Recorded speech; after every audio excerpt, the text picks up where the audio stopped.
আমার নবী যেদিন এই দেশ থেকে বিদায় হয়ে যাবে, আমার আল্লাহ জিবরাইলকে দিয়ে প্রস্তাব পাঠিয়েছিলেন, ও জিবরাইল, আমার বন্ধুর কানে খবর দাও, আমার বন্ধু এই দেশের মাটিতে থাকতে পারবে না, আমার বন্ধু এই রক্ত মাখা জমিনের মধ্যে রাখবো না, আমার বন্ধুর দেহ আমার আরশের ডাইন পাশে দাফন করব। জিবরাইল খবর নিয়ে ডাকতেছেন, হুজুর আল্লাহর সালাম গ্রহণ করুন। আমি জিবরাইলের সালাম গ্রহণ করুন। আল্লাহর নবী গো, আপনার দেহ মুবারক আল্লাহর আরশের ডাইন পাশে দাফন হবে, আপনি খুশির সহিত কবুল করুন।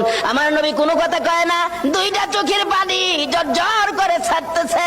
জিবরাইল বলেন, ইয়া রাসূলুল্লাহ, এত সুন্দর প্রস্তাব নিয়ে আসলাম, কোনো কথা কন না, খালি কাঁদেন কেন জানতে চাই। আমার নবী বলেন, জিবরাইল রে, তোমার জন্য খুশির খবর হতে পারে, আমি খুশি হতে পারলাম না। কেন পারলেন না? রে জিবরাইল, আমার দাফন আল্লাহর আরশের ডান পাশে হবে, আমি জানতে চাই আমার গুনাহগার উম্মতের দাফন কই হবে?